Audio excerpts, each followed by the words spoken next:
Ram Ram everybody, good morning, good afternoon, good evening. जब भी आप ये वीडियो देख रहे हैं उसके अकॉर्डिंग थंबनेल देख के आप समझ गए होंगे आज का टॉपिक किस चीज़ के बारे में है। थोड़ा सा कंफ्यूजिंग है, so I will be dead slow with explanation. आपको भी बहुत स्लोली इस चीज़ को समझना पड़ेगा, एक एक वर्ड को समझेंगे, एक साथ सबको नहीं समझेंगे हम, that won't be possible for you to understand. So just before starting, एक जो नया चैनल स्टार्ट हुआ है उसके बारे में बात कर लेते हैं। उसका इस चैनल से कोई रिलेशन नहीं है, वो एक गेमिंग चैनल है। That's a very different side of me. Okay, so there were so many people who were responding to the status that ये चैनल गेमिंग चैनल में चेंज हो गया क्या?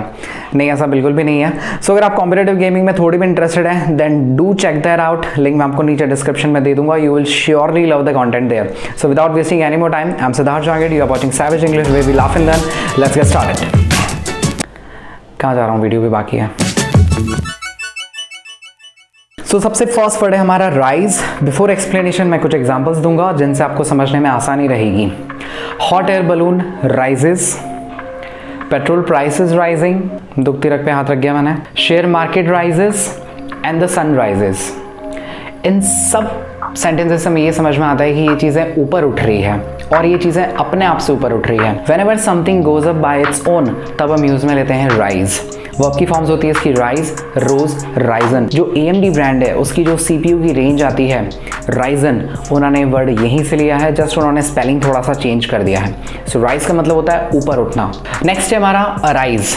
एग्जाम्पल है the problem arises, meaning is problem आती है, problem ऊपर उठती है। This makes no sense. Okay, so arise का ऊपर उठने से कोई रिलेशन नहीं होता है। एक और एग्जांपल लेते हैं, dinosaurs will not arise again, meaning is dinosaur वापस एग्जिस्टेंस में नहीं आएंगे, यानी कि अस्तित्व में नहीं आएंगे। वर्ब की फॉर्म्स होती है इसकी अराइज, अरोज, अराइजन। बहुत सारे लोग जो सेकंड फॉर्म है उसके अंदर ओ यू यूज में लेते हैं। मैं आपको स्ट्रांगली सजेस्ट करूंगा डोंट डू दैट, बिकॉज वो एक डिफरेंट वर्ड होता है। So just to avoid the confusion, ध्यान रखें हम इधर ओ ही यूज में लेंगे। सो अगर अभी भी इतना सा भी अगर कंफ्यूजन रह गया है तो नेक्स्ट सेंटेंस है वो भी निकल जाएगा। Sentence is the British empire arises and then rises in India, meaning is that British empire आता है और फिर ऊपर उठता है। So the sentence we have is sun rises, यानी कि सन एग्जिस्टेंस में तो बहुत टाइम से है, अर्थ से पहले से सन है। ओके, सो वो जस्ट ऊपर जा रहा है और नीचे आ रहा है, दैट्स इट। इसीलिए हम बोलते हैं सन राइजेस, एग्जिस्टेंस से उसका कोई लेना देना नहीं है। थर्ड वर्ड है हमारा रेज। रेज हमेशा ट्रांजिटिव होता है, जिसे हम सकर्मक बोलते हैं। इसके पास हमेशा एक ऑब्जेक्ट होता है। वो आप क्या बोल रहे हो वो समझ में नहीं आ रहा है, वो क्या नीचे सबटाइटल भी नहीं है ना। Leave it. रेज के लिए सेंटेंस होता है raise your hands, raise your voice.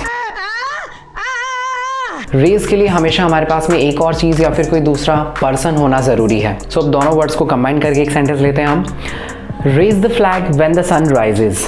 Okay, बहुत ही परफेक्ट एग्जांपल है दोनों वर्ड्स के लिए, ध्यान से समझिएगा। फ्लैग हमारे लिए एक ऑब्जेक्ट हो गया, लेकिन सन हमारे लिए एक ऑब्जेक्ट नहीं है, सन अपने आप ऊपर जा रहा है। Lastly fourth word we have is arouse. Swami Vivekananda aroused the youth. Arouse का मीनिंग होता है जगाना। जगाने के लिए एक और वर्ब होती है दैट इज वेकअप। वेकअप होता है जब कोई नींद में और उसको आप जगा रहे हो।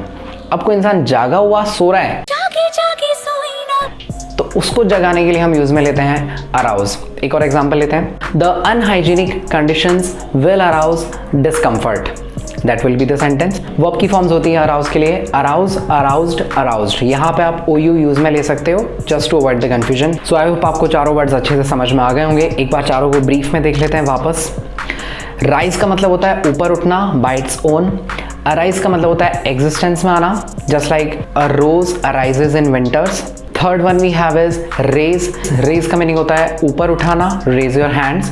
And the last one we have is arouse. Arouse का मतलब होता है जगाना। सो एट द एंड आप लोगों के लिए क्वेश्चन भी है जिसका आंसर आपको मुझे नीचे कमेंट सेक्शन में देना है। Sentence is don't raise slash rise your eyebrows. Pronunciation eyebrow होता है, लोग इसको आईब्रो बोलते हैं। बाकी लोगों के आंसर से आपको इन्फ्लुएंस नहीं होना है। मैं आपके सबके आंसर्स एक बार पढ़ता हूँ, मैं उनको रिस्पॉन्ड भी करता हूँ। So take care of this thing. So आज की वीडियो में इतना ही सीखेंगे। If you like this video then like this video. अगर चैनल को अभी तक सब्सक्राइब नहीं किया है तो सब्सक्राइब कर लीजिएगा, ऐसे वीडियोस में और भी लाता रहूंगा। I'll see you in the next session. Till then, keep rocking, stay tuned, ta-ra.